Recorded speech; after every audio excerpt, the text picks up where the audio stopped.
happy, dude. I think I'm dying here, man.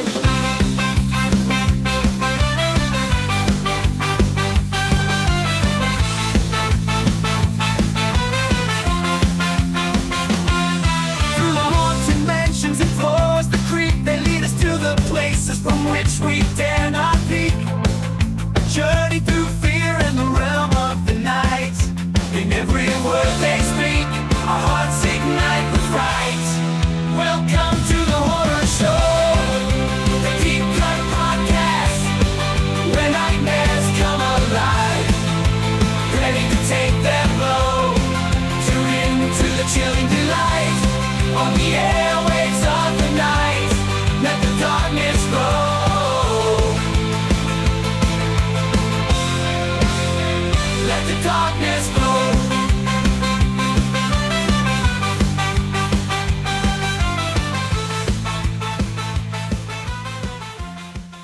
Aw, yeah, it's that time again for another weekly podcast with your hosts, Rotten Roger DeMarco and... Evil Dead Inc.'s Morning, Raj. Yeah, morning it is. It is a cold, bitter, bullshit morning. Nah, it's fine. I ain't sweating. I'm feeling fine. Oh, dude, it's so cold outside. When my fingertips hurt, I don't want to be alive. And that's where I'm at right now. Like, it sucks so fucking bad outside. Nah, it's a nice breezy 18 degrees. I just means I can put my hoodie on, throw my hat on, and feel fine. I ain't got to sweat just doing nothing by sitting. It was a crisp, cool 1 degree over the weekend. That's right, degree, not plural, singular. And that really sucked. But the other downside to the winter is obviously the cabin is quite brisk. So, Which means one of us is happy and one of us ain't. I mean, that's how it's going to be through all the seasons, you know. Yeah, Summertime, you're not happy and I'm happy. Wintertime, you're happy and I hate life. Yeah, I'm loving it right now. This is just what I need. You got that McDonald's slogan, ba-da-ba-ba. But for the people listening, watching, whatever, it's nice and seamless. You're getting content every week, but Evil and I actually haven't sat down to record for, feels like a month. Maybe half a month, but Yeah. yeah. Too much time has gone by. Forgot how to do this. Go on, try it on. It's in the blood. I'm starting to think it is. I had a incident the other day where my kiddo was having to figure out how to do a report talking about herself for like 3 to 7 minutes or something like that, and I was like, in front of the class? I think so. Or it may have just be writing it. I'm not sure. It was either doing a verbal presentation or it was writing about it. I'm like, oh, that shit's easy. Yeah. I used to think that was tough too, but I was like, you can bullshit. I was like, do you remember when we bullshit about one 90-minute movie for, I think, 8-10 hours? Yeah, I mean, you can definitely do it. There's some tricks. So I'm glad that she got to pick your brain on that, on how to kind of loosen up, ease into it. Because for anybody new, baptized by fire in the shit we've done with the past 5+ years of doing live streams and recordings. Yeah, absolutely. Because I mean, I know you remember, we both kind of struggle a little bit with that that social anxiety. So I know when we first started putting ourselves on camera, there was a lot of prep work. I don't like this. I don't like to think about it. Yeah, you get nervous. And I think that's partially where a lot of my throat clearing comes from. It's kind of like a defense mechanism of like, back up, I'm getting a little crowded or whatever, you know. It's your version of It is. I am really working on stopping the ums because I do that a lot. You know, we'll one of these days we'll master the craft of talking to each other, I guess. Yeah, or talking to other folks, which is one of the things that we're ushering in, which if you're watching this is kind of another test So I'm testing some templates. I'm testing some things to see if doing this remote interview style can work again, because we talked about it on the last audio only podcast, I believe, where we were talking about how we want to start doing live streams again. So I think this will come out and it'll be long since, because I think this coming Friday we're going to attempt a live stream again. Yeah, this is going to be in retrospect. We'll hear this weeks from now going, oh man. Yeah. What a terrible idea that was. Nah.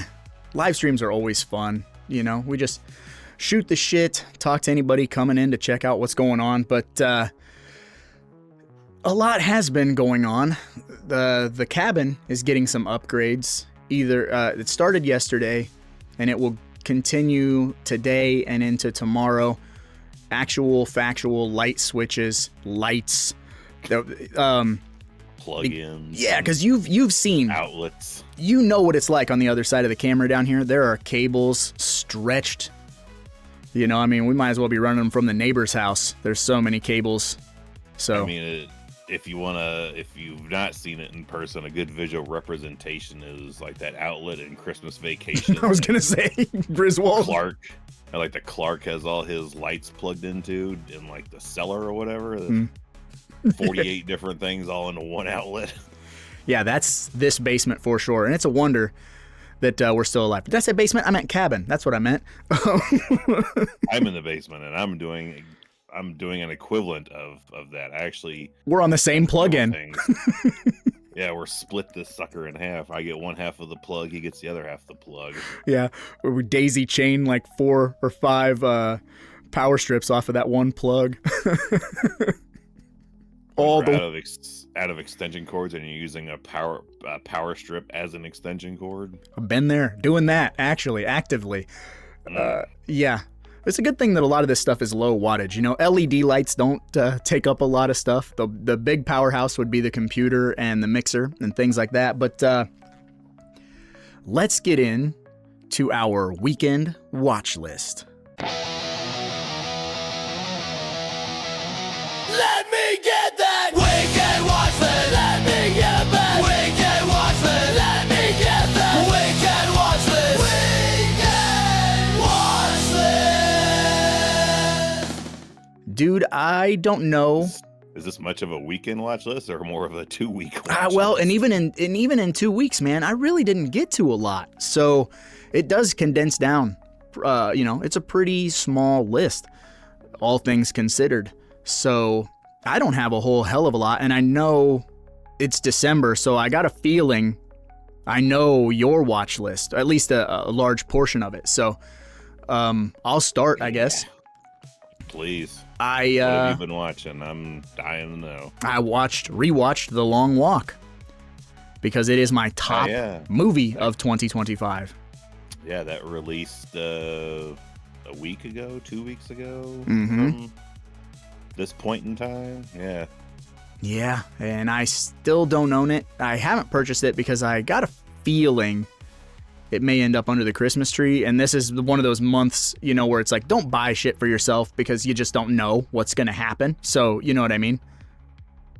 Yeah, it's not quite the same aspect around here. We just kind of like, we'll just figure something out later. I do what I want to do. Yeah, pretty much. Yeah. I haven't gotten to that movie yet. I'm sure at some point I will. I'm really excited to see what you think of it, dude, because when we rewatched it, you know, I told the family, I was like, all right, let's get Tyson down here. Let's get Jasmine down here. Let's make a thing of it. Let's watch this movie. They both reacted differently to it.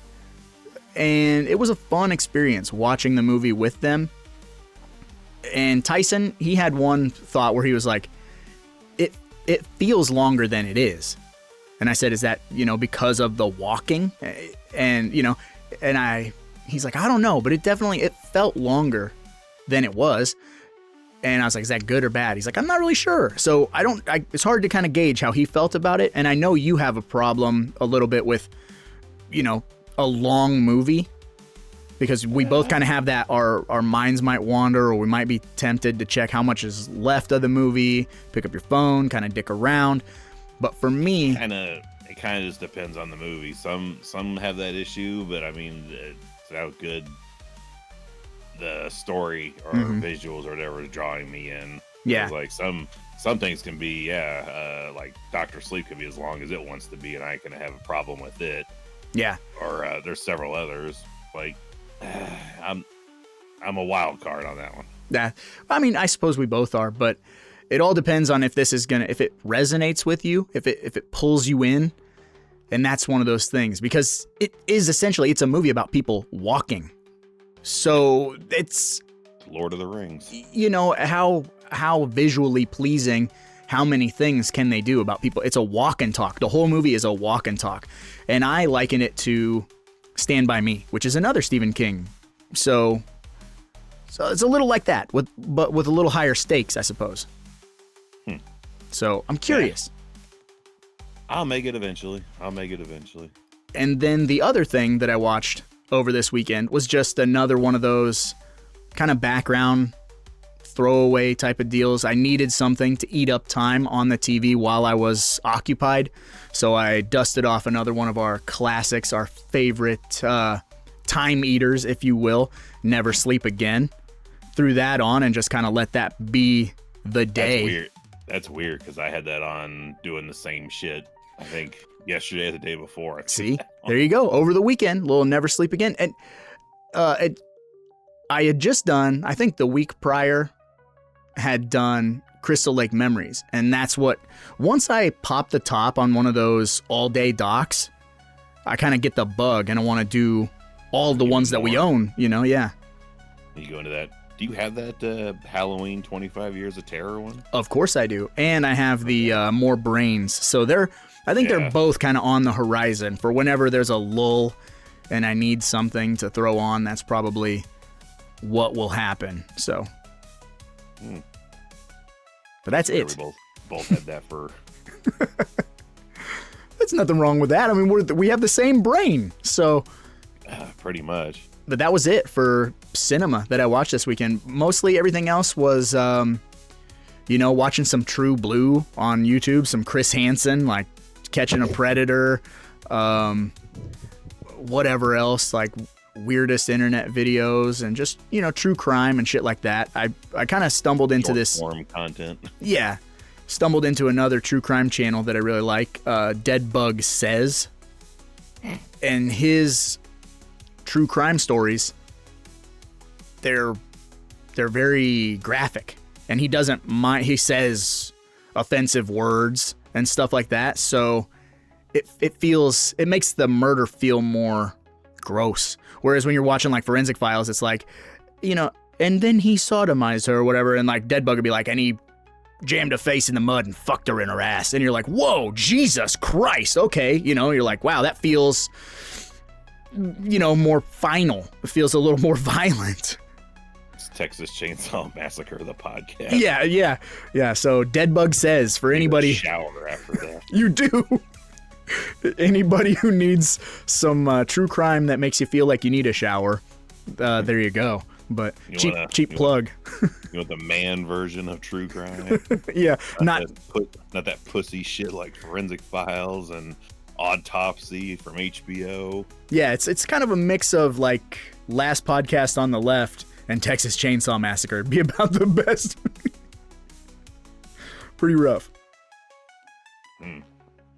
Well, yeah, it is December, so that means it's time for the wife's annual watch of The Sopranos. Yes. She's in season 2 right now. I haven't really sat down to watch, but maybe I've gotten part of an episode in with her.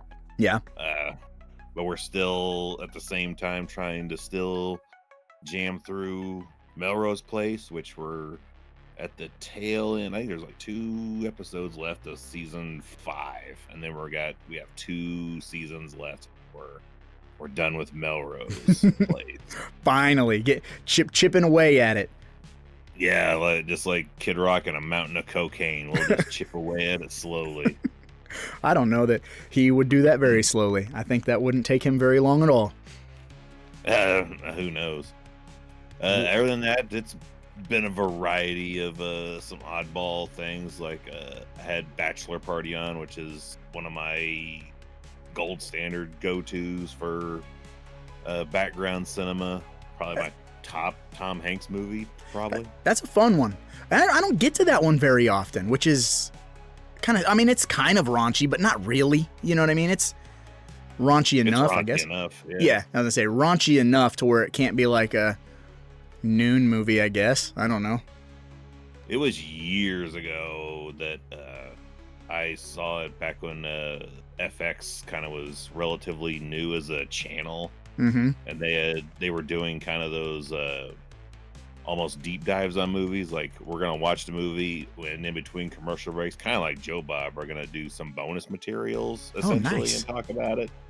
And one of the first ones they did was Bachelor Party, and just the like snippet clips I would see, I was like, this looks like a fun movie. I need to look into this. I've never heard of it before. And finally found it on like a 3-pack DVD with 2 other Tom Hanks movies. I don't even remember what they were, but I was with somebody. They're like, I want these 2. And I was like, I really like Bachelor Party. And they're like, you want to split it and you take those, I'll take this? Yeah, sure. Big and Money Pit. A Big was one of them. I don't remember what wow, what the hell was that third one? I do not know. A League of Their Own. No, I don't know. No, I got that one. I would have been fine taking that one. Yeah. But we also, Thanksgiving has come and gone since then. So our traditional Thanksgiving, usually we have, of course, Planes, Trains, and Automobiles as one of those. But the wife wasn't really feeling it this year for whatever reason, so we went to the other standby, which is Dutch. Nice. We were going to do Planes, Trains, and Automobiles. Megan even brought it up. She's like, we have to. And I was like, yes, we do. And I pulled it off the shelf, and we never got to it. So just looked at it, and you're like, I know what happens. Well, I mean, I think we had the big, we went and ate, so we had a ton of food. And then we came home, and I think everybody was just kind of tired from being social and eating, and I'm pretty sure Megan went to sleep by like 6 or 7 o'clock that night. Yeah. I mean, or no, I know what happened, because that was on a Thursday, so JCW was on, so we watched JCW because it's live at 6, and when it got over, that's about supper time, so it was heat up a plate of leftovers, have some leftovers, and then Megan fell asleep on the couch. So just, again, to short form content, watching YouTube after that. So she got the itis after eating. Dude, And then, of course, the house just smelled like one giant fart, because my mom always makes a ton of fried cabbage because I love fried cabbage. So, wow. So I was just eating fried cabbage, like, multiple helpings of fried cabbage per meal. I'd be like, it's 5:30 in the morning. You know what sounds good? Fried cabbage. What a visual that I have now of you is eating a mountain, like a Close Encounters of the Third Kind mashed potatoes level of fried cabbage, and this watching the most vulgar true crime YouTube channel. I will do that. I destroyed that fried cabbage. And my mom was worried. She's like, I only made I think it was 3 heads of cabbage. She's like, I don't know if that's going to be enough. I'm like, you should make it 5. That's plenty. And we took home a lot of it because Jasmine doesn't eat it. My mom likes a little bit, but, so she took a little bit to keep it home. Tyson will eat a little bit of it, but, I'm the one who goes nuts for it. They like to chip away at it. Yeah, I will eat it all in one sitting. I don't care.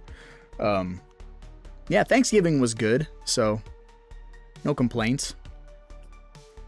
Let's see, what else did I get through? It was Dazed and Confused. I was in the mode to throw that on.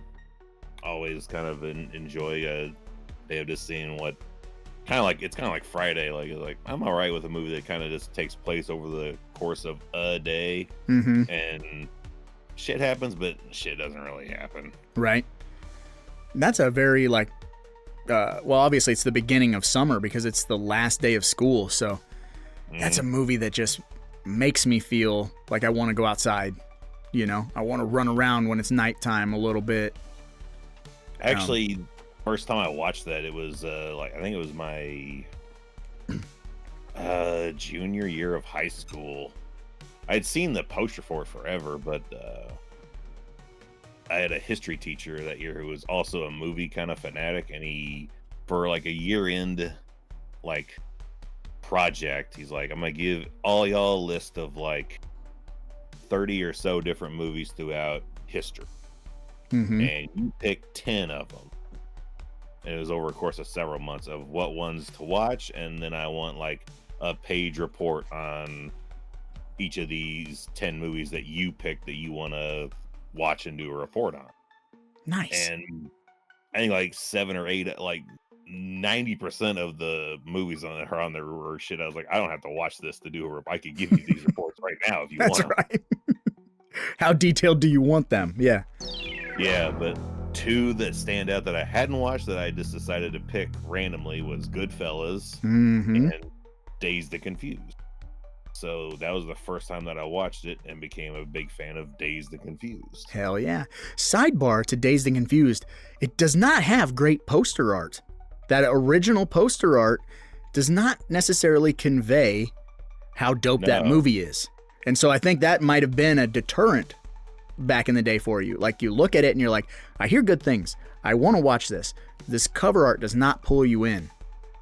No, and even the Criterion collection, it does a bit better, but it looks like an old school, like high school yearbook that you could doodle on the front of. And I've never seen really great artwork for that movie. It's kind of tough, right? I mean, I've seen a lot of fan art.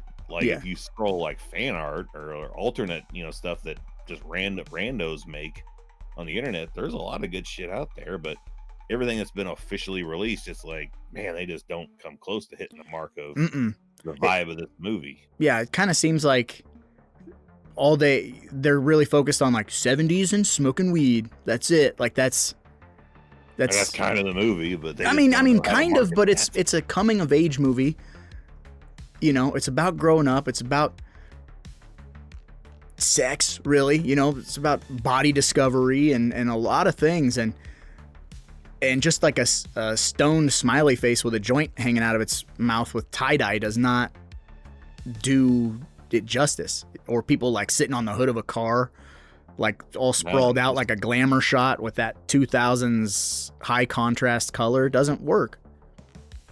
It's just if you've never seen or watched it, it's just a great, a representation of what you felt like you're probably junior and senior year of high school. Like, you had energy, you could stay up all night, just kind of hang out with friends, literally do nothing, but it feels like you're doing something. And I really like when they're just stopping between like the drive-in restaurant, the jalapeno burgers, and the pool house, where they're just, some folks get out of a car and some folks get into the car and they're just back and forth different places.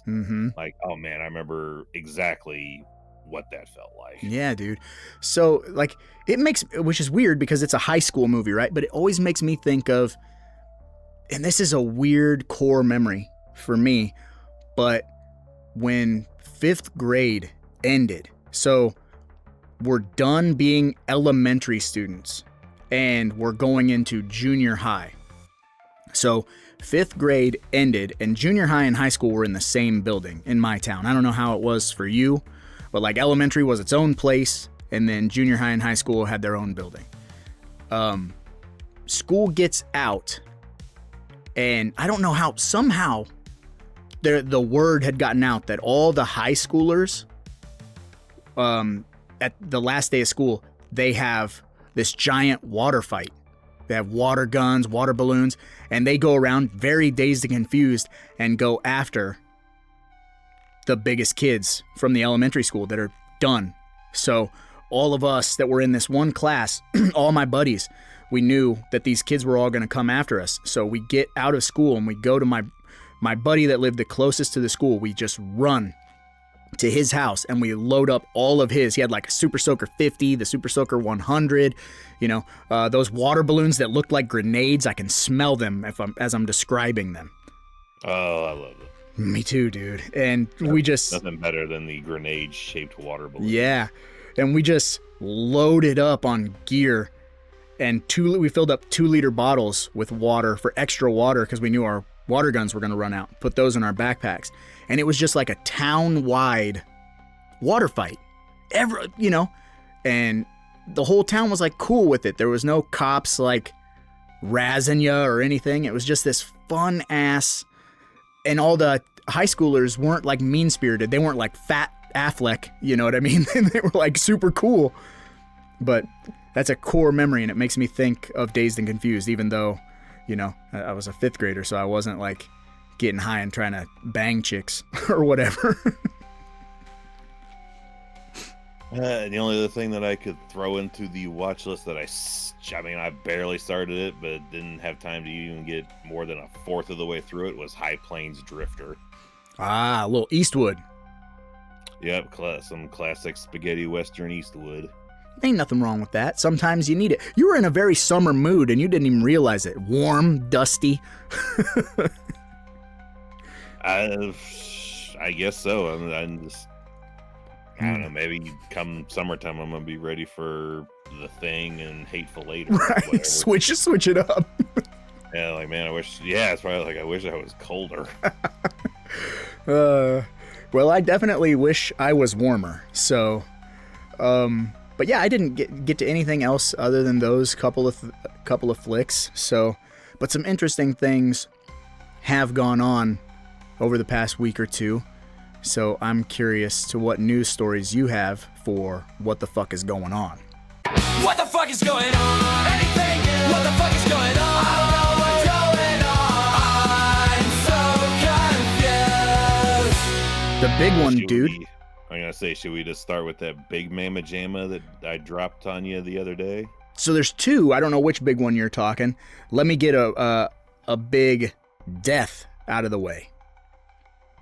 Oh, yeah, that was yours, and then I counterpunched you with you're like, this sucks, and I'm like, you want to know what else sucks? This. Yeah, so number one, which this is going to be way late down the game, because obviously this podcast won't come out for a couple of weeks, but we lost Cary Takanawa, a.k.a.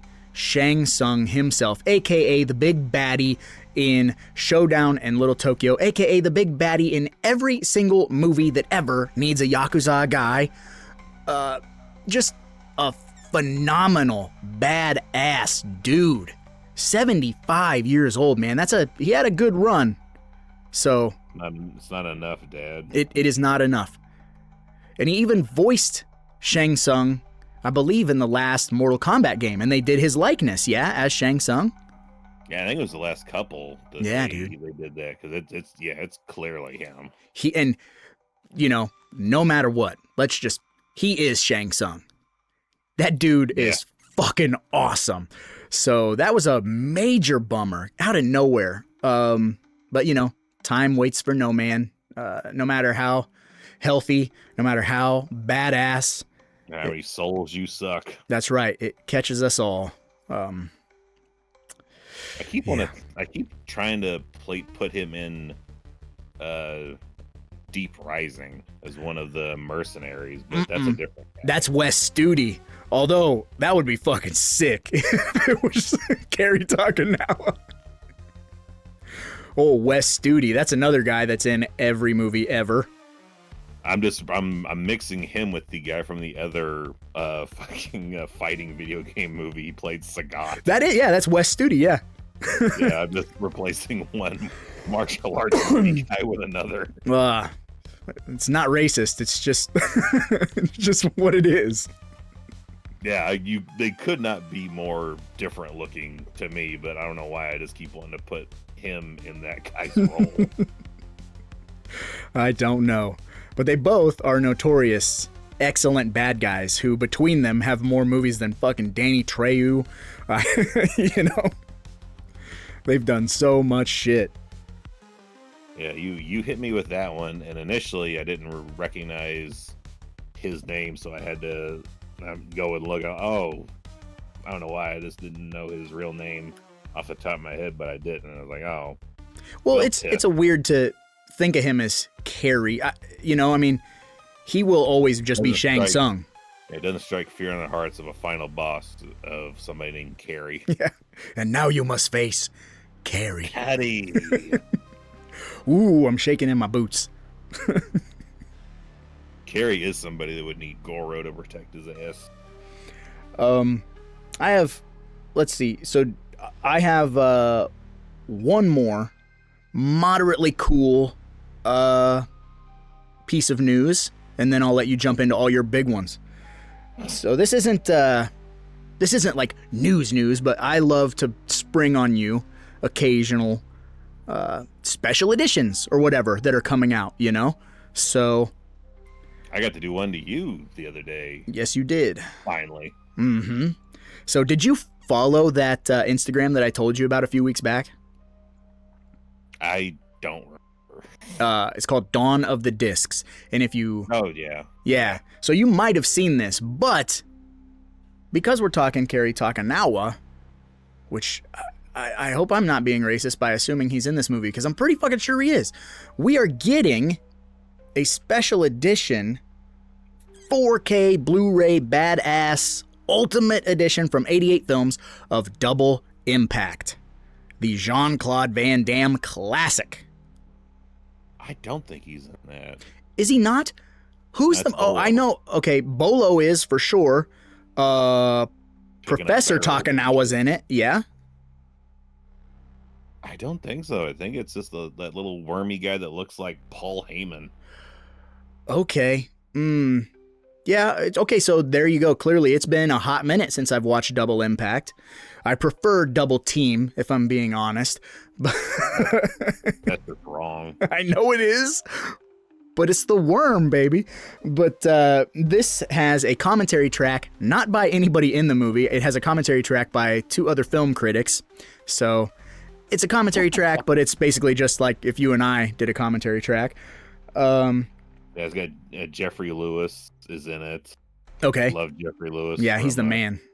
You're thinking of Philip Chan. He was Raymond Zhang in that movie. Okay. Yeah. He was Griffin. And Nigel Griffin.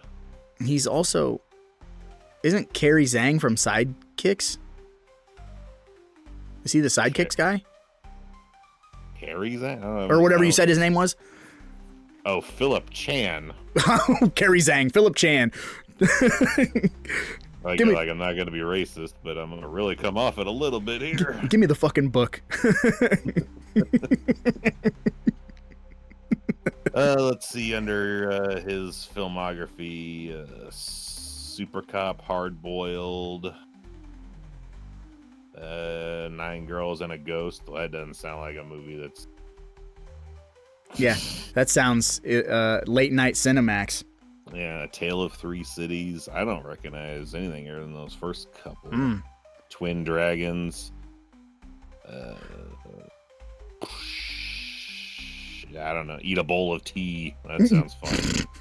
Haku Fuxing. That sounds like a great movie. He plays Ooh. Willie.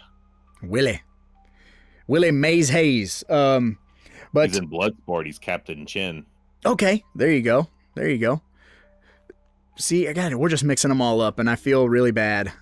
I apologize, but this special edition comes with a special feature called Seeing Double, where it's all about the visual effects that they were able to do to, you know, give you 2 Van Dammes. Then there is another one, which is called Double Entendre, which I don't know what that special feature is about, but you get a sense in the theme here with the special feature titles. And Starting to. yeah, then there are It'd be 2. great if they just do one set of bonus features and just put them on there twice with different names. One has slick back hair. It's the silk underwear. So there's 2. It seems like 2 full-length making of documentaries. Then there are deleted and extended scenes. It does come with a slipcover and reversible artwork. And then it also comes with a 24-page making of booklet. So I wonder if any of those deleted and or extended scenes includes that the very, very Cinemax After Midnight dream sequence, not even a dream sequence, it's a drunken fantasy of Thug Van Dam. Oh yeah. Thinking of his brother.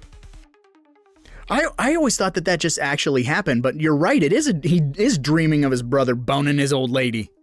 Yeah, he's just drinking a big bottle of whiskey, just beating the shit out of this house, thinking about something that may or may not be happening. My brother having sex with my girlfriend. But that's all I have newsworthy. I saw that and I was like, we're big. You look at that other one that I sent you of American Psycho. Yeah. Another one. How many special editions of this? But that one is super cool. Super cool. Because they utilized that Huey Lewis and the News album cover with characters from the movie. I don't even look at what the bonus material is. I was just looking at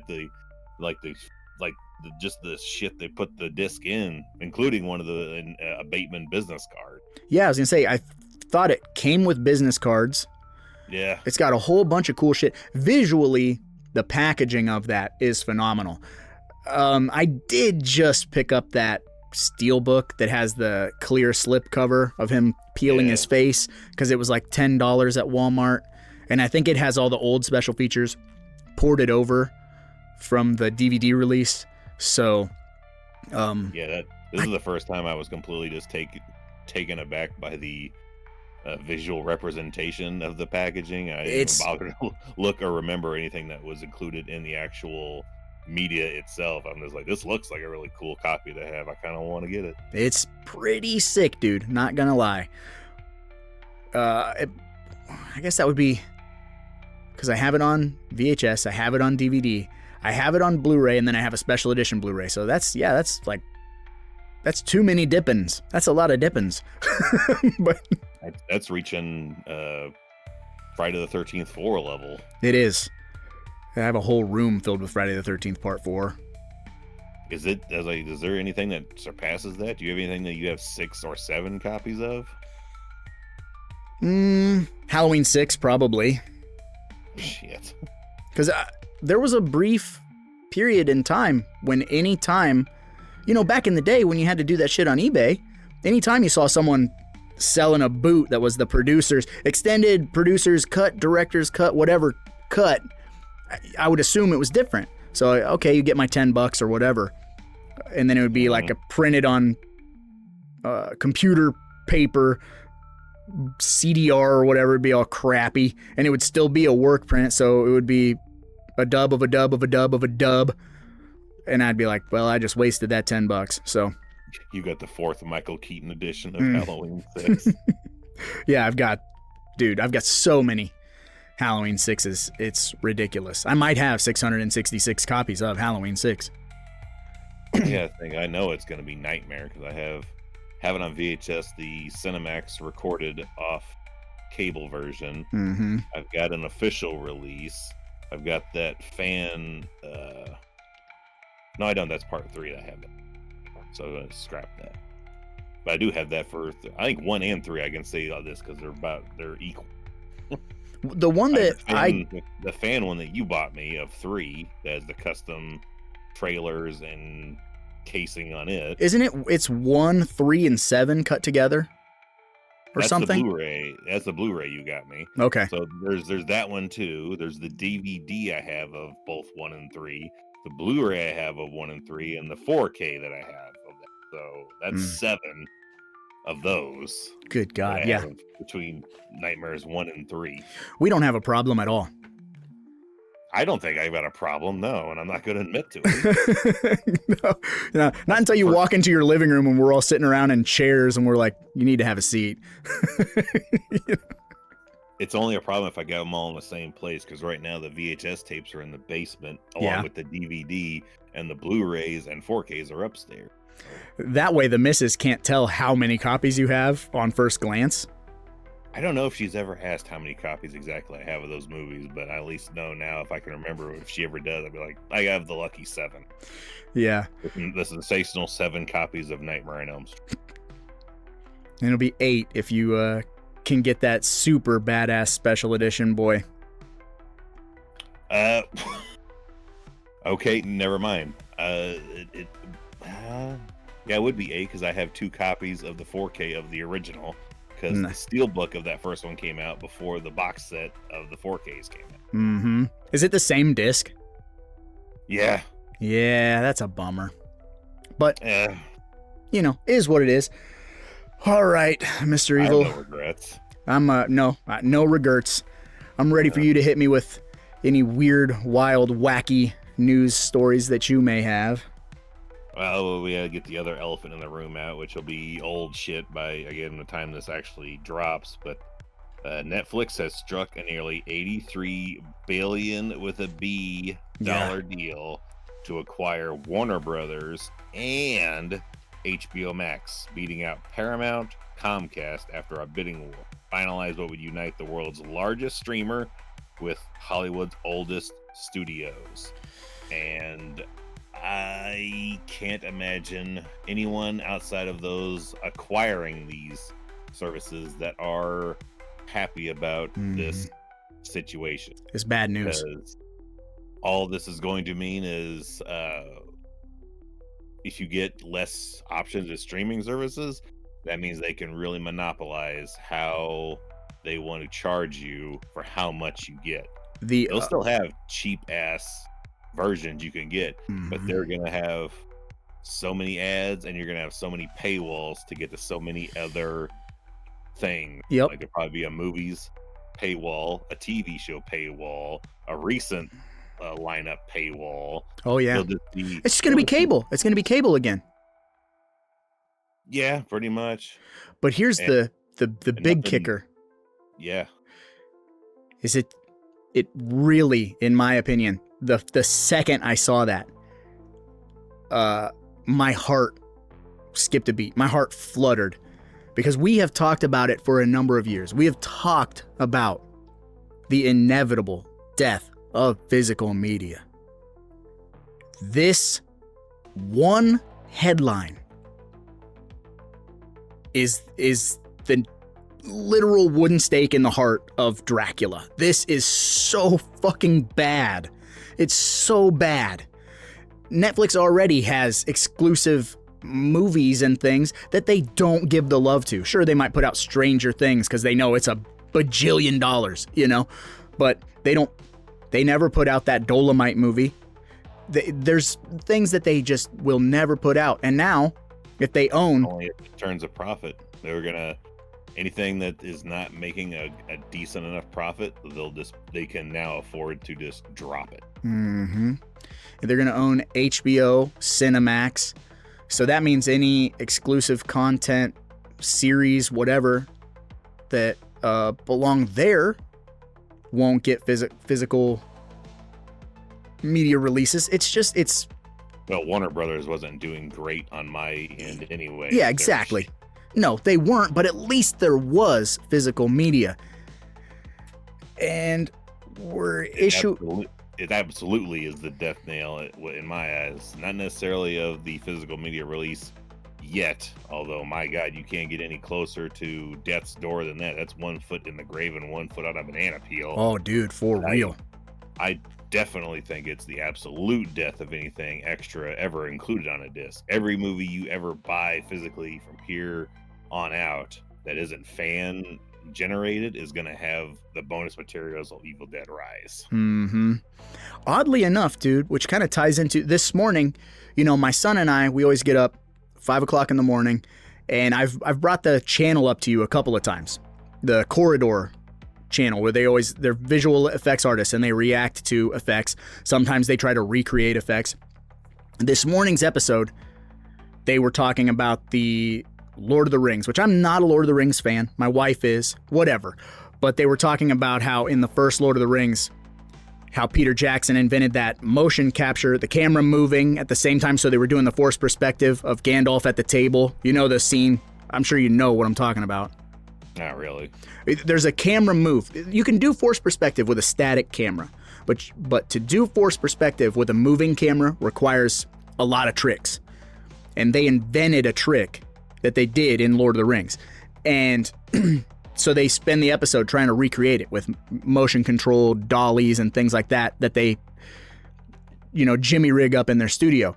But they bring up, out of storage, they bring up their copies of the Lord of the Rings DVDs and they're like, these are like the holy grail, because these DVDs are massive and they had like 6 bonus discs, hours and hours and hours of raw making of bonus material that if you wanted to get into these fields of being a visual effects artist or a makeup effects artist or a director or an editor, you had all of this content to consume. And nowadays they hide all of that stuff. They'll be like, Oppenheimer was filmed with no CGI, and they lie and they say like, we never used any CGI, and they manipulate whatever blurbs or behind the scenes videos that get put out.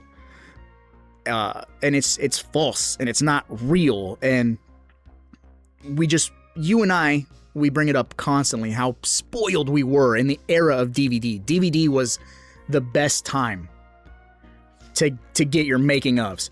They would fill those discs for no reason whatsoever. You get a 2-hour making of Deep Rising. I didn't know I needed this. I do, but you know what I mean? Like, you get whatever, like, and now you're absolutely right. Over the past 4 or 5 years, we've gotten less and less special features, and this is just... You're lucky to get a fucking trailer anymore. It's so sad.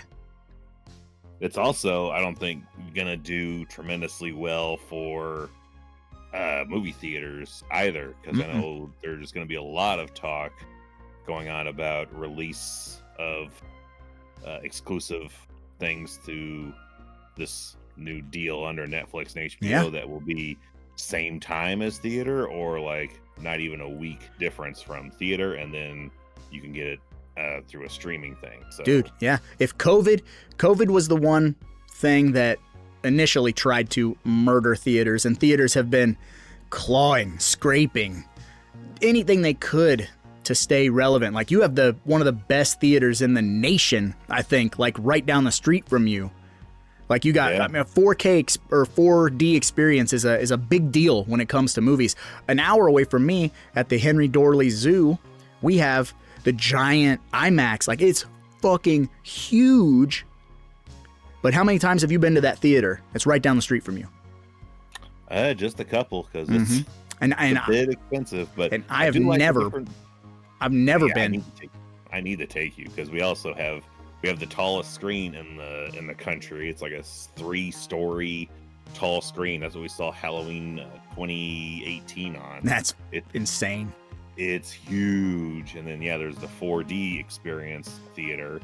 And then the last time I was there was within the last 6 months or so. I went and saw the new Naked Gun, and it was a much smaller theater, but this one had seats that were the equivalent of like the the end of my couch. It's got it's supposed to be like a sectional couch, but like an ottoman.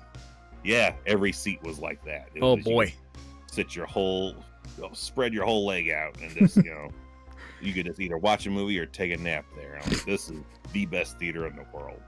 Hell yeah! Outside man. of that, man, that's the other thing that they're trying to bring people in with, is those novelty either cups and popcorn bucket. Oh yeah, for the collectors.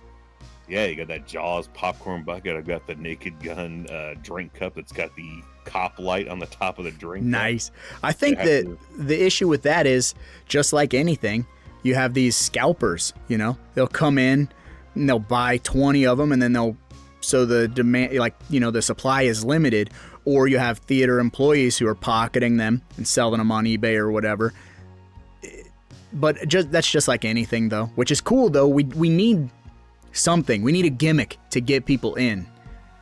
But the theater is about to be, because there's so many people, and I hate to say it, because you and I are both guilty of it.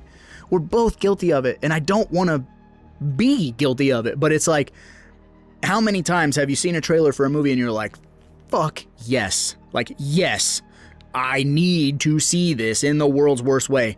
And then, like, it's in the theater, which is right down the street for both of us, and we go, I'm going. Opening day, I'm going. And then you're like, it's going to be on HBO Max. It's going to be on Amazon Prime. I can pay the $11 to rent it. Those 4 dirty words, I'll wait for stream. Yeah, dude. And I've done actually it. gotten better about not lying to myself about that. The last few that I've been like, I want to see it in the theater, I've actually made it, which was, it was The Naked Gun, and it was, I've totally used my daughter as the crutch on this, because it's like, oh, she would want to see How to Train Your Dragon in 4D. We gotta go see it in the theater. Yeah. Super Mario Brothers, we gotta go see it in the theater. The new Super Mario coming out, we're gonna go see that in 4D as well. Yeah. Other things that I've seen, I've been like, they made it look cool, but I'm like, I've gotten a little better about not lying to myself. I'm like, I should go see that in the theater. The only time I said that and not made it was the last Hell House movie, which I think was only in a theater for like 2 days, and it was the middle of the goddamn week, and I couldn't go because I had work. That was around Halloween time, yeah? Yeah, I don't know why they debuted that shit in just a couple theaters in my area. And it was on like a Wednesday night, and I was like, I can't go see that on a Wednesday night. I need to go see it on a Friday, Saturday Yeah. afternoon or night kind of thing. And it already was out of the theater by that point. It's just, it's just one little mitigating factor after another that seems to just kind of push you away from what we have always considered the norm. The norm is go see the movie in theaters, buy it when it comes out on Blu-ray. Yeah. These trips, these memories, these experiences, and they're all kind of getting replaced by home is warm, home is safe, home is quiet. And I don't like it. I have never necessarily been an extrovert. I have a hard time out and about around people, but since COVID, it's gotten crazy worse for me, where I'm like, I want to go do these things, and I'm just like slowly falling into that trap of it's comfortable here, you know what I mean? And I'm trying to fight it so bad. I just had a conversation with Frank Fulci about that too. We were talking about like attention spans, and he's like, if a movie's an hour 40, it's got to really, really hold on to me, because I'm tempted to pause it. I'm tempted to pull my phone up, and I brought you up, and I was like, we have a tendency. We talk about that, and the phone being surgically attached to your hand is such a crutch, and like we never wanted to be a part of that generation.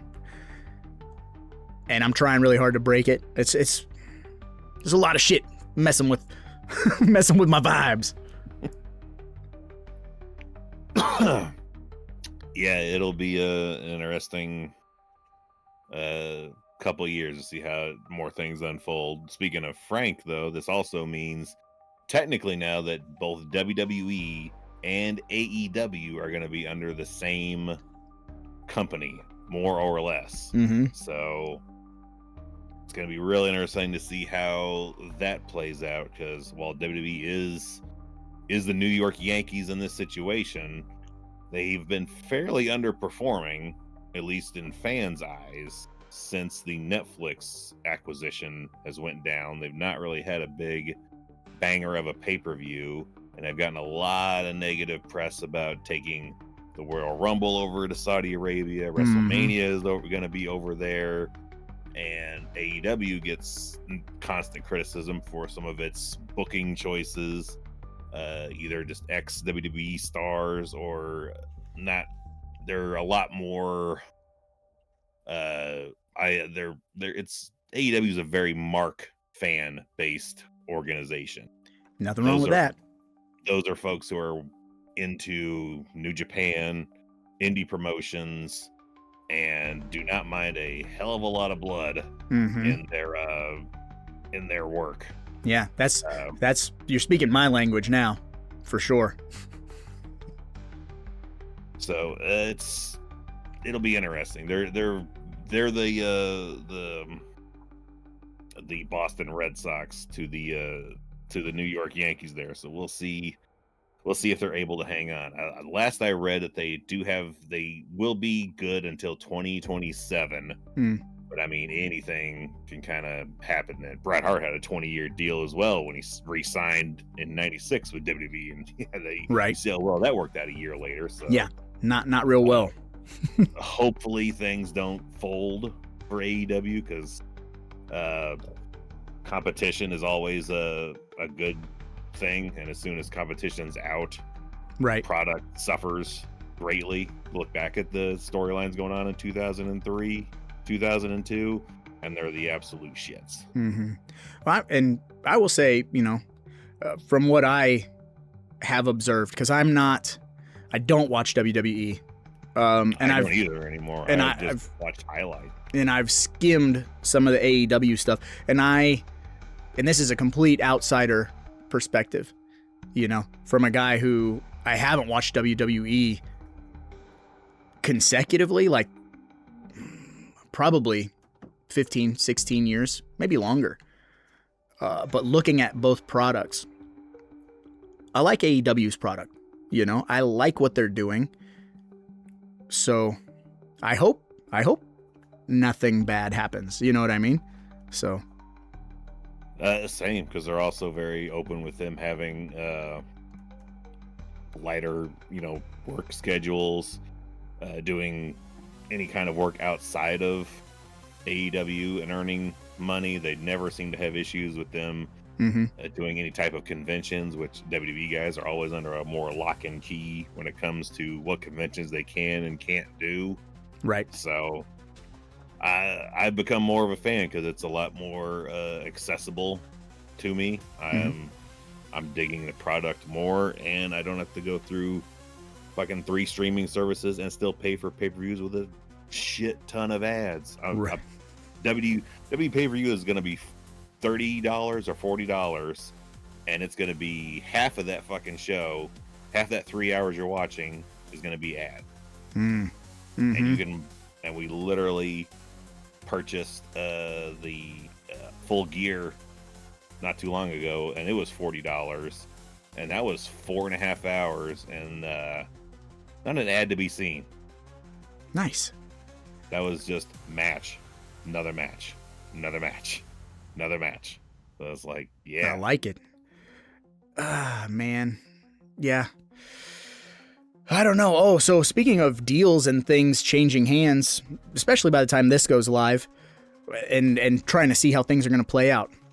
I'm a huge MMA mark. So the UFC has been with ESPN Plus for a number of years. Well, they have changed. They're no longer, starting in January, no longer with ESPN Plus. They're moving over to Paramount Plus. So there will be, from what I gather, no more pay-per-views.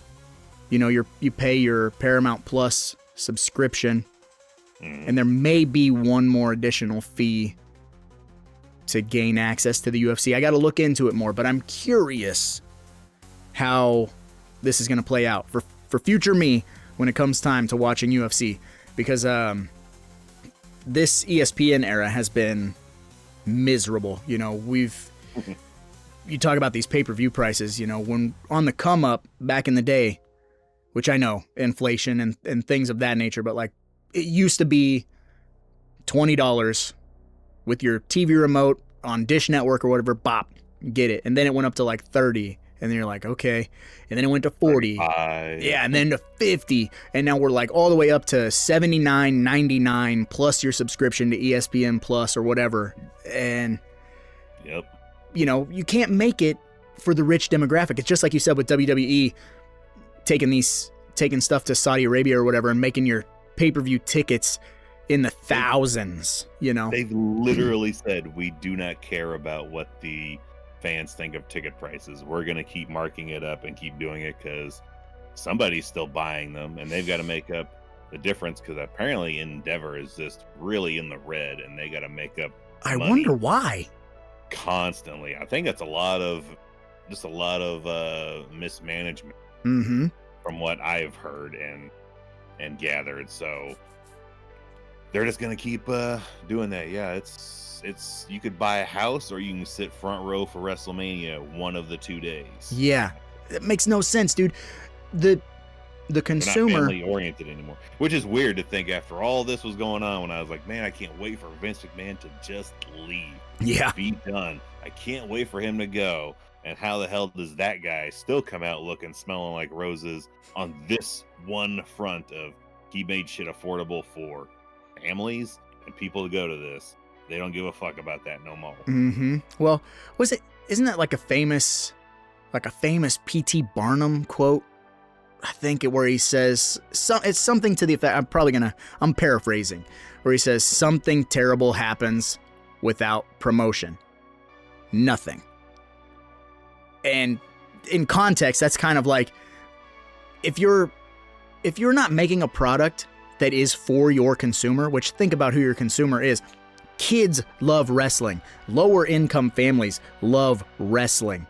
It's a silly, fun thing that it does not need to be geared towards millionaires sitting in your front row. We're in a weird era where influencers, big influencers, are kind of like, they're celebrities. So we're looked at ticket prices in that aspect of like, get a bunch of those people here. Forget about Joe who works in the iron factory or whatever. Iron factory, I don't fucking know. But you know what I'm saying? Like your everyday guy. Yeah. But we're forgetting about guys who make 20 grand a year. And that's a problem.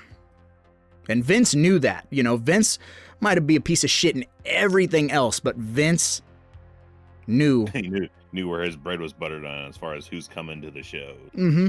Well, I mean, imagine that. Imagine, like, hey, we know this is a, 20,000 seat amphitheater. And if we sell tickets for $100 on the high end, say $100, like, we know what we're walking out of here with, minus merchandise sales, minus pay-per-view sales. But if you up those prices of those tickets to 20 grand a pop, and you're like, if we fill this place, we make this money. It's a big if, it's a big if. They don't even make any bones about that anymore. They used to brag about how many tickets they sold. Now they literally brag about how much they've sold the tickets that they had. It's disgusting, dude. It's wrong. You've ever had. Yeah, you're doing this wrong. Yeah. However, like many attackers or many beginners, you attacked me wrong. So yeah, I'm curious where that's gonna go. Well, would you like some more off the beaten track kind of news? I would. Let's have some fun, shall we? All right, we got a couple of animal antics to start things off. So I'm sure you probably have heard about this first story. An animal control officer was called to a liquor store in Virginia where a raccoon broke in, ransacked the shelves, consumed a considerable amount of alcohol, and then passed out drunk on the bathroom floor. Sounds like my Friday night. No.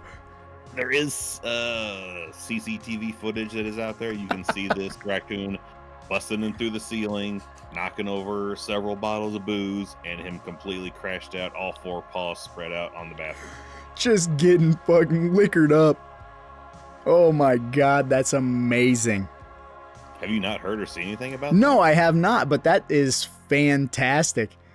You better patch up that hole real good because he's telling his buddies. If they didn't, I wonder if they took him out of there in cuffs.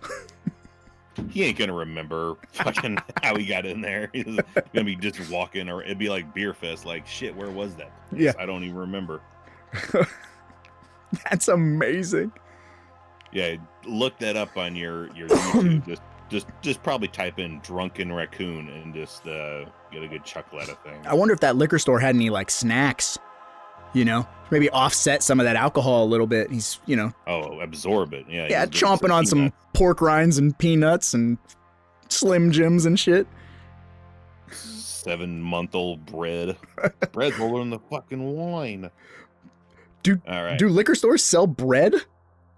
I'm just thinking of the one from the Super. Oh, okay. I was like, what the fuck? This is wrong. This should be old. This should not be aged. All right, we have Next, we got a baby fur seal wandered into a bar in New Zealand, causing some initial chaos before the co-owner and staff safely managed the situation. We have another throwing trout at him. Animal. Yeah, what's the deal? There must be something in the hops. Something's going down. These animals know something. Here's further proof that the Guinness World Records is just not it doesn't have the wow factor that it did when we were kids, I feel. Okay. An Oklahoma family's dog earned a Guinness World Record for having the world's longest tongue, measuring at 7.83 inches. Ooh, yeah, I'm floored, shit. Right? It makes me think of that Norm Macdonald. They made it into the Guinness Book of World Retards. No, that's just really not. That's not good. That's not a good world record. Who cares? You just had to look at your dog's tongue when they go, that sucker's long. It's a little longer than the other dog I had. It's longer than the normal dog's tongue. Yeah. Babe, we should measure. Go get that measuring tape. Who did call somebody about this? Let's go over to the Robinsons' house. They got a dog. Let's see how long his tongue is. Yeah. Well, yeah. How does that come about? You live a really boring life if you're like, let me just. There's a snowballing story of how this became a thing. And I'm curious to hear that as opposed to why the dog is in the book. Right. That story's better than the record, for sure. Yes, that's exactly what I'm trying to say. They make a movie about the guy who discovered his dog had a long tongue. I can already see bits of the trailer. Like he's just living a regular podunk life, nothing going on. Like, man, I wish I could get my name out there for something. And he just, his kids are bugging him, and he fucking finally adopts this random ass dog, and dog licks him awake one day on his face, and he's like, "Good God, Gene Simmons give you a kiss or something?" Got Beethoven's tongue up in here, and he's like, "Wait a minute." Yeah, my head is huge. I don't know. You get those Shaun of the Dead shots of like his hand going for the tape measure, like in the work shed, stringing it out, like 7.83 inches. Yeah.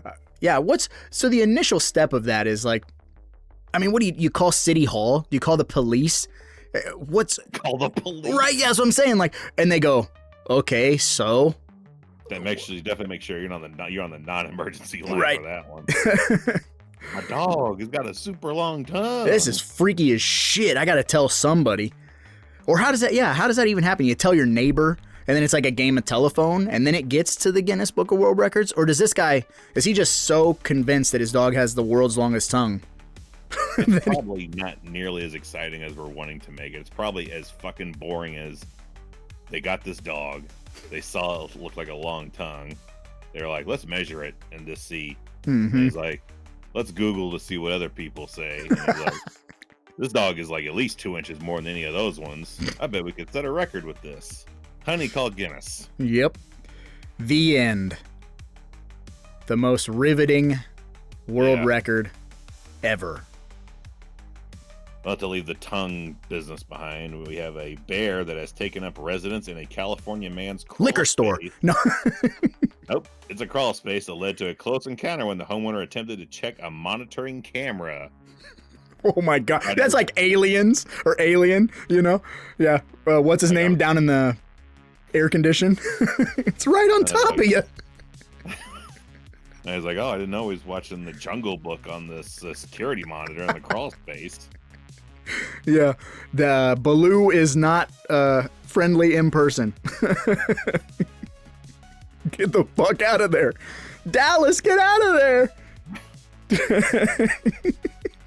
Looking for the bare necessities. I'm living in a crawl space. That's a horror movie. California. That is a horror movie sequence of all horror movie sequences. Like the husband and wife go over to the crawl space. The wife's on the ground. The husband's like climbing up the ladder, you know, and then the feet just get yoinked up in.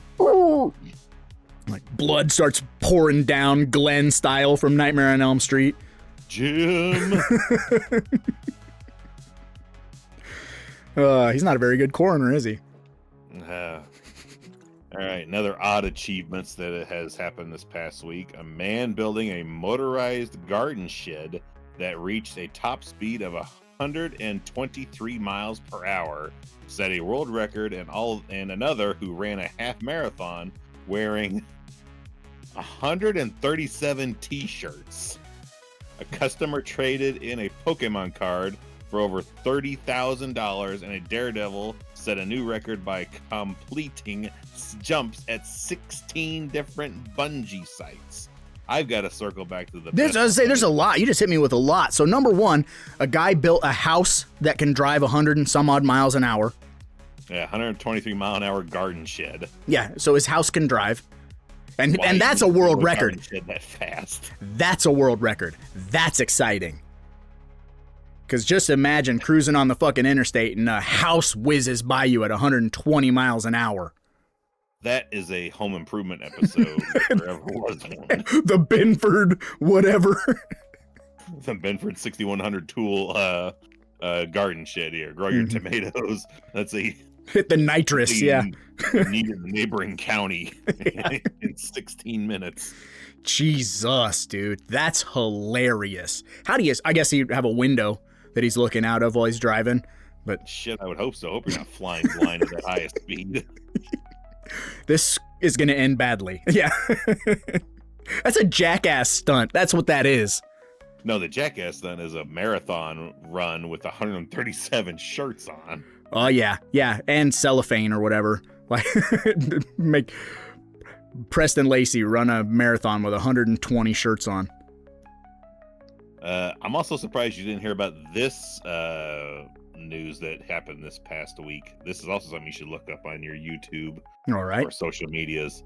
An 11-foot, 3,500-pound RoboCop bronze statue was finally installed in Detroit after nearly 15 years. I forgot to write this down. I did see this, bro. I was gonna fucking send it to you. It's definitely something we're going to look at if we ever make it to Detroit. I'm going.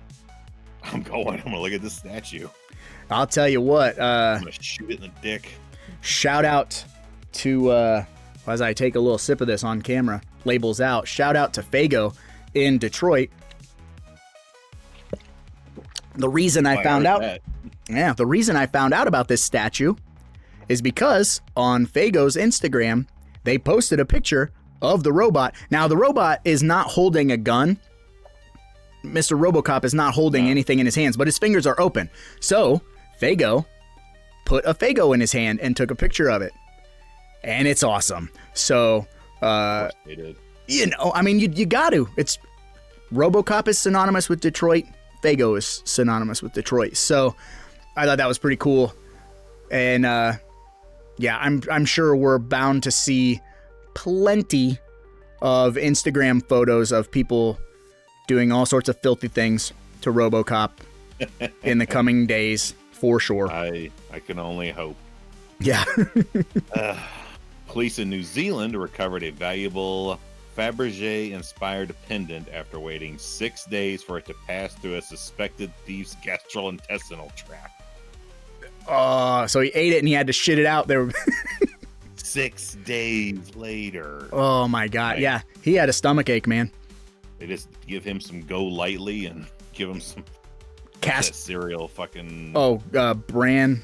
Grape nuts. Grape nuts. Yeah. Yeah. Drink a bowls of grape nuts and some castor oil. I was gonna say, drink some castor oil. Have a blueberry pie eating contest. Boy, what a job that's gonna be for police in New Zealand, sifting through this guy's shit for almost a week. Yeah, so looking for a fucking valuable pendant. So they assumed that he stole it, so they put him in like a holding cell for 6 days. I don't know where you would, put him in isolation. For 6 you're gonna shit on like one of them gold miners sifters. You're gonna shit on this. Fred's out there with the fucking water hose, putting it through that bowl that he's just shaking left and right. And like, no penance. Just a piece of corn. I was gonna say a shitload of corn though, literally. Haha. That'd be the cruelest joke to play on the police. Is just be mowing on corn on the cob repeatedly. Oh man. I can swallow this thing. I ain't got no pendant. That is fucking awesome. How big of a pendant, I wonder, you know? Fabergé inspired, so I'm totally thinking like... A Fabergé egg? Yeah, I'm thinking like that. Like you would need to unhinge your jaw like an anaconda?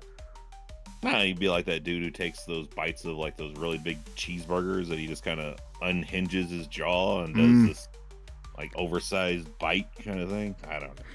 You just take him to the X-ray like Ryan Dunn in whatever Jackass 3, I think. This is the toy car. Here's your animal hero of the week. A utility lineman in Arizona used a fiberglass stick to poke a bear off a power pole, safely rescuing the animal from electrocution. Get out of here, you dumbass. While he is doing the Lord's work by saving that bear, man, would that be the biggest thing to hit the internet if you're like, you want to see a bear get electrocuted from a power pole? All his hair flies off, Great Outdoors style. I could be at a fucking funeral. If you tell me you got a video of that and you sending it to me, I'm opening it right then and there. I have to see that. Oh my god. So he climbed up a power line and was dicking with shit? Yeah, and dude was like, give me that fucking pole. Get out of here. I wonder, like, what's his go-to line? Like, does he have anything to say when he's doing the poking? Is he doing the "You're out of here"? I say, yeah, it'd probably be like get there. One word is get out of there. Get out of there. Or you just make random yelling noises, because that's what I do when the cats get on the counter at the house. It's kind of like, what's the matter? Don't we make you laugh? Aren't we fucking funny? Yeah. Oh, yeah. What if, so like Cocaine Bear style, what if he like poked it with a stick and it climbed down from the pole it was on and then climbed up his pole and attacked him? And bit him on the pole. I mean, like, it's a bear. I'm a bear. Shout out to Mayhem commercials, the insurance stuff. But, I mean, you're poking a monster. So you just save its life. It's literally a slang, poking the bear. Yeah, you jab at this motherfucker. You're gonna irritate it. I think I'd just stay on my pole and be like, let's just see what happens. As much as I would want to save its life, I also don't want to get eaten. Like, you want me to fight a bear, essentially, like 15, 20 feet in the air, and there's electricity on the other end of this fight? Yeah. This is the Running Man. You don't know anything about electricity, do you? This is climbing for dollars. Yeah, essentially. He didn't make it. Or the bear, either. Yeah. Holy fuck, dude. Yeah. All right. To also be in the season, because it is December as of the recording time, one of Santa's reindeer escaped a Christmas event in England, leading to a search operation involving the police and Royal Marines. Reindeer on the loose. Send in the Marines with like night vision goggles. I mean, what else they got to do in England? Sweeping the forests, looking for the reindeer. And what do they do when they find it? Put it down? Probably. Got some garrote wire that has come in, like fucking from the ceiling, like Splinter Cell, and wrap it around the neck. Rambo style. You started the Silent Night. Yeah. They drew first blood. Oh my god. Yeah, I don't know, man. That's ridiculous. And I threw in, I have 6-minute mini celeb news stories of the week. All right, let's hear what the celebrities got going on. First off, are you familiar with Jelly Roll? Yes. I mean, I know he lost a bunch of weight. Yep, Jelly Roll surprised fans by shaving his face for the first time in years. So Jelly Roll not only is losing weight, he's shaving his face. Mm-hmm. Still got a bunch of dumbass tattoos on his face, though. I'm very anti-tattoo on the face. Yeah, that just looks like he fell asleep at a frat party and someone just took a magic marker to him. I think, tattoos on the face, mean criminal. Like back in the day, if you had a tattoo on your face, it meant you fucking shot somebody. You know, you saw someone with a tattoo on the face, you cross the street. They're probably a bad guy. They're like influencer. Yeah, probably some kind of dumbass SoundCloud rapper that drinks fucking cough syrup. Probably. Here's your total sign of only the younger folks will get this, because I don't know who any of these people are. TikToker Alex Earl addressed rumors and fake DMs after her breakup with Braxton Berrios, reports E! News. Don't know who the fuck any of those people are. I should probably refrain from sending her DMs. Her or him or whoever it is. I don't even know. Could jump on that. Justin Bieber reportedly threatened Apple employees over an iPhone issue. He just went in there to get his iPhone fixed and was... I don't know. I didn't get any further on the Bieber Apple threat. There we go. The Biebs. I saw the headline. I was kind of really hoping for an actual apple, but there's a worm in this one, dog. I would have started with that storm. Justin Bieber tried to eat an apple, had a worm in it. He got mad. The end. In a controversial stance by Judi Dench. Judi Dench surprisingly defended Harvey Weinstein, saying, quote, he'd done his time. Jesus, that's a hot take. Yeah. Like, you know what? I think Harvey's served his sentence. I don't think so. Let's ask Rose McGowan. You know what I'm saying? Let's fucking ask Uma Thurman. Let's ask fucking anybody who really has some stake in the game, whatever. That's a bad hot take for sure. We have another hot take from Quentin Tarantino. Oh, he has labeled Paul Dano as the weakest actor, sparking a debate with celebs like Reese Witherspoon and Ben Stiller defending Dano. If you don't know Paul Dano, I do. The Riddler in the latest Batman movie. Yeah, he's from There Will Be Blood. He's from a ton of stuff. Paul Dano is the man. The Mano, if you will. That's kind of weird. I also saw another spot where Tarantino is not a fan of not Skeet Ulrich, Matthew Lillard. Surprising. I think Matthew Lillard is a good actor.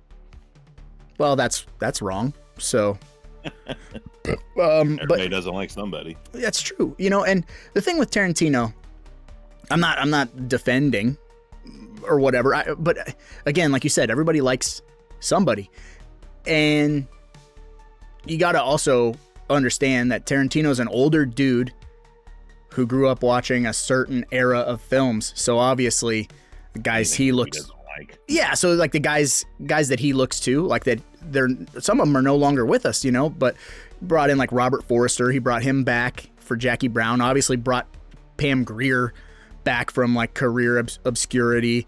A lot of those people that he puts in his movies are people that cinema was forgetting about. So, and right now, Paul Dano, as far as I'm concerned, he's in our generation. He's a really, really good actor. And obviously Matt Lillard, he's phenomenal. So, but I mean, like you said, you can't like everybody. There are people that probably want to punch me in the face because I don't like Parker Posey. So, I mean, it is what it is. There's some confused. Yeah, there's some actor or actress out there, or I guess they all just like to be called actor now. There's no distinction between the two, but whatever. But I mean, like, you probably have actors that you fucking can't stand, so it just is what it is. It's not like a go after him and crucify him type of offense to not like Matthew Lillard. Like, cool. But all right. That's about take it the same breath as Justin Bieber having a problem with Apple iPhones. Right. Yeah. Like, neat. I also do. Cool. I have a Samsung, which puts me on another hate list altogether. I have one too. Don't care. Well, we're old. Well, I brought you up. Time to bring you back down again. I have the last story. It could be nothing, but of course, with how our minds work, we're going to immediately go to the worst possible scenario. Oh, no. Sylvester Stallone was seen using a cane recently at the Kennedy Center honors. No official reasons given as of yet. You know why he's using a cane? Because yesterday was leg day. He's invincible. It could very well easily be something that simple. But of course, my mind immediately is going to, he's not getting any younger. He is, he's getting there, and it's like this. Anything with him or Schwarzenegger, it's like watching Superman have to use assistant for something. Yeah, helping hand. It's just like it's unnatural. Mm-hmm. No, I'm with you. And that's just me being in denial, But let me say this: one of our Patreons did hit me up and tell me they saw an article. I don't know if you saw it. I should have wrote it down in news. I should have done some research. That's what I should have done, but I didn't because I'm a jackass.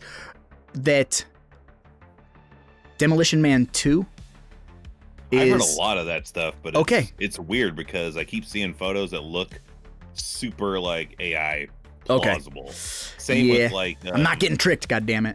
They've done a lot with that with the space balls and Lethal Weapon. I've gotten a lot of Lethal Weapon 5 kind of things going around, and it's like, I don't know if this is real or not, which is, again, an interesting time to live in where I'm like, things used to be so bad that, we could find out in 3 seconds right. If this is bullshit or not. Now we're like, shit, I don't know. Does he have 6 fingers? I'm looking for the extra finger. Dude. Looking for a face or eyes that it doesn't quite match up kind of thing. Right. So the Demolition Man 2 stuff, if stuff like that, and I've heard stuff like Blade coming back with bringing back the Deacon Frost character. Mm-hmm. I have also heard that, oddly enough. But, let's say Demolition Man 2 is officially greenlit, is a go.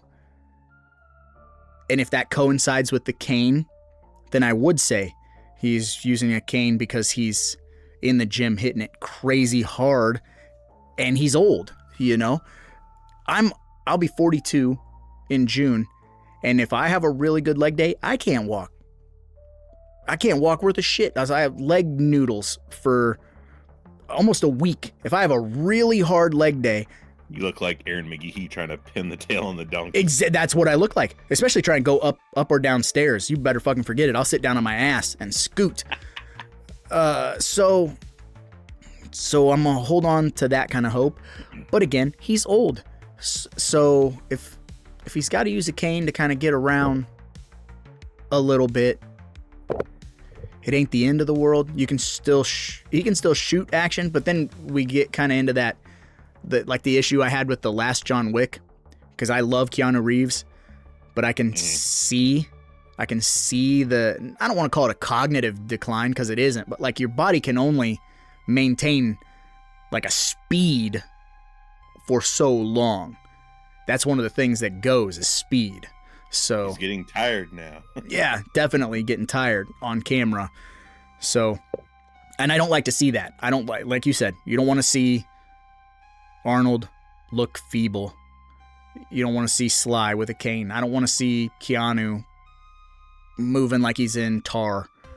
So, yeah. I don't know, man.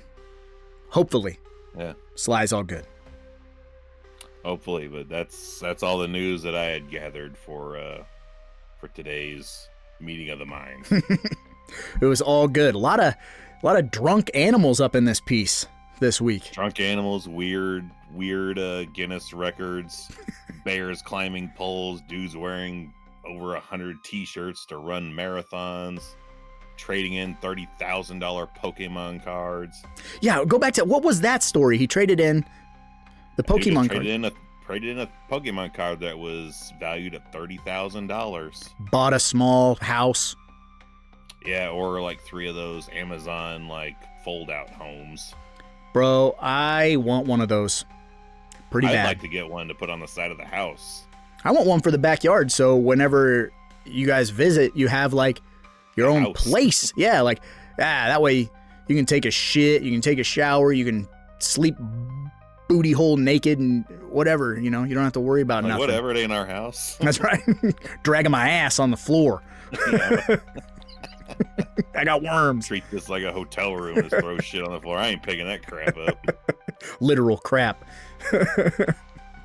Just gonna spin in a circle and piss. Just... This is all mine. That's right. I call that leaving my mark. But yeah, so hopefully this test went well as this video podcast recording test, because by the time this comes out, we'll know officially. You know, we'll be doing the lives again, hopefully, bringing on guests. That's a big plan, because you're listening to this podcast here in 2026. And while we're recording it, it is not 2026. In 2026, a lot of big plans to bother a lot of celebrities, ask them a lot of dumb questions. Coming for you, Eddie Furlong. That's right. We will get Eddie Furlong. Mark, that's a New Year's resolution. Eddie Furlong on the podcast. However many natty light cases I gotta purchase, we're gonna get you, huh? Gonna get that motherfucker on this show. But I suppose, man, on that note, we should probably get going, because after all, there's a lot of movies out there and somebody's got to watch them. So why not us, right? Electrified bear.